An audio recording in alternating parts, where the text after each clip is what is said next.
Hi, this is Jeff Curto, and welcome to episode number 95 of Camera Position, the podcast about the creative side of photography. Well, I'd like to talk a little bit about a very interesting experience that I had recently. I had been invited to be the judge, the jurist, for the 2012 San Francisco International Photography Competition and Exhibition, sponsored by Gallery Photographica. I was really honored to be asked to be the jury for this, the judge for this particular contest.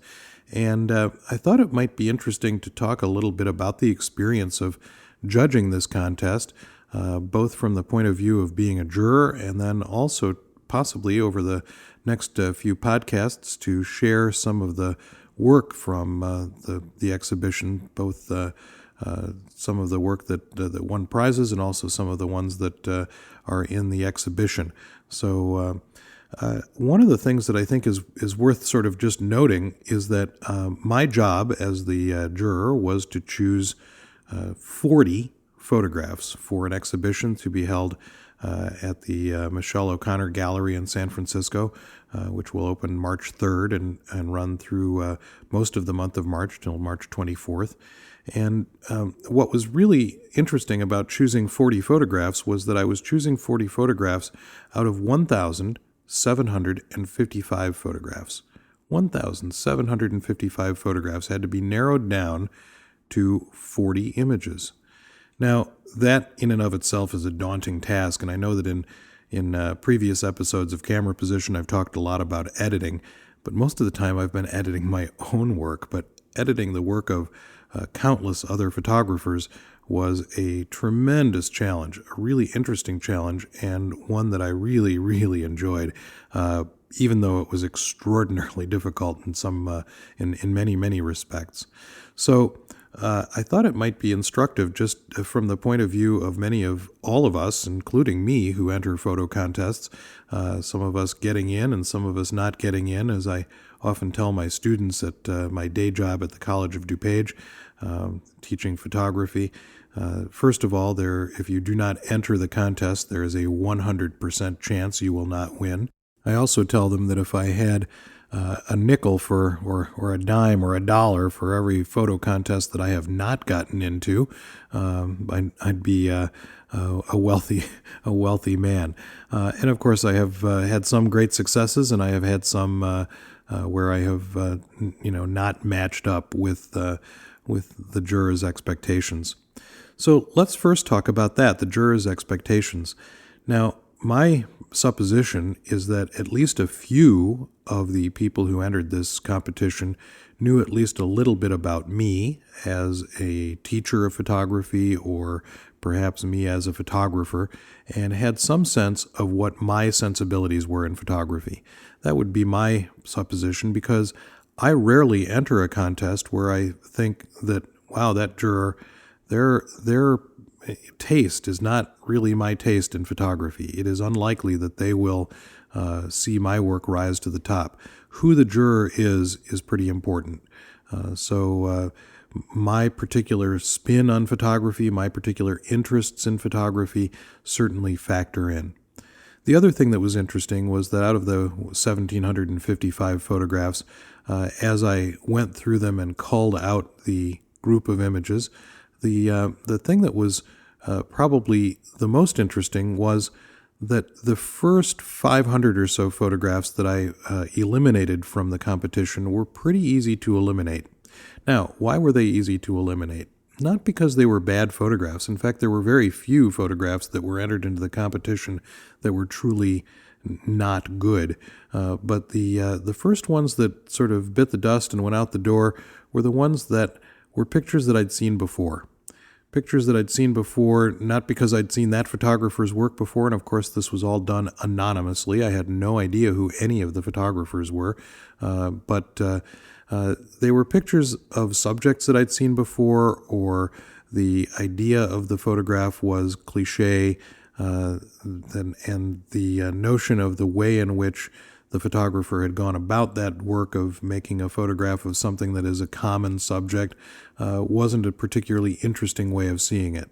The exception to that, the ones that didn't go away in the first round of going through images, really were those pictures that perhaps were photographs I'd seen before or subjects that I'd seen before that were cliched subjects, but the big difference was they were seen in a unique way.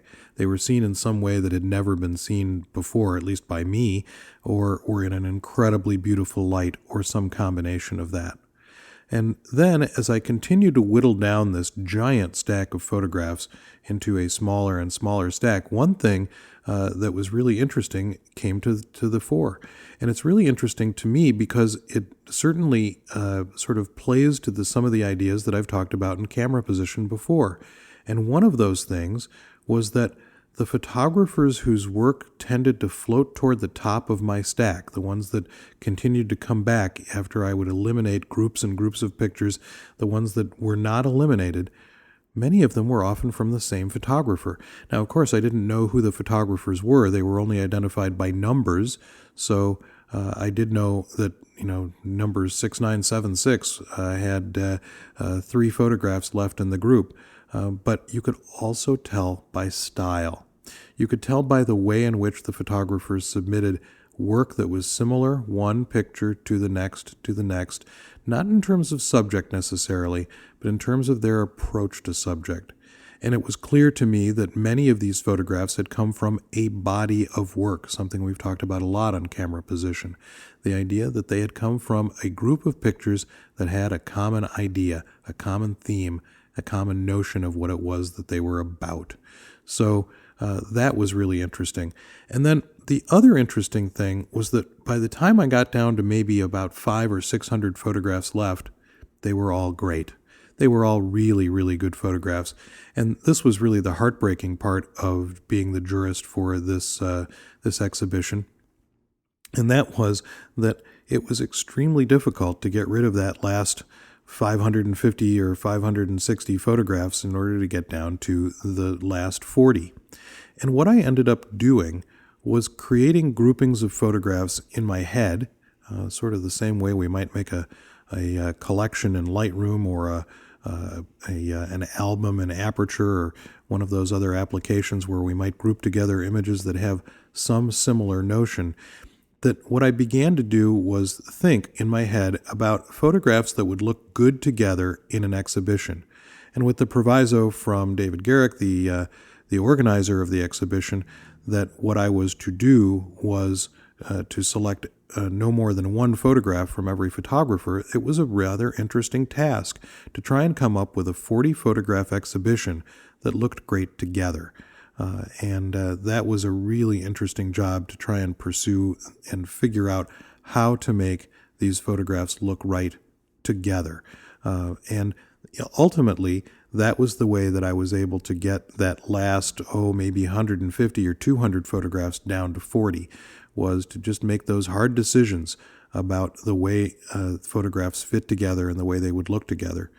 Now, the thing that was really instructive to me as a photographer was that I was having to make hard decisions that I had no emotional investment in.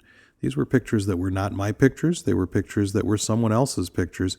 And while it pained me to get rid of some really terrific and beautiful photographs, and any of you who were out there who entered this competition, you were in great company. This was a really amazing group of photographers who submitted work to this exhibition. But making those hard choices when editing, pictures that did similar things, I would have to figure out which one was the one that did it the best, and then delete the one that didn't work quite as well. It was a very daunting and very interesting task to do, and I think from an instructive point of view in terms of what we would do with our own photographs, what I do with my photographs and what you do with your photographs, making those hard decisions between photographs that work well and photographs that don't work quite as well. So over the next few podcasts, what I'll do is share some of the prize-winning photographs with you and tell you a little bit about those photographers and my feelings about those pictures. And we'll also take a look at some of the other photographs that made it into the competition, because I think there are some amazing photographers who are represented in this exhibition. Hopefully you'll get a chance to see the show if you are in the Bay Area in early to late March. So thank you for joining me on this episode of Camera Position, the podcast about the creative side of photography. We'll see you next time.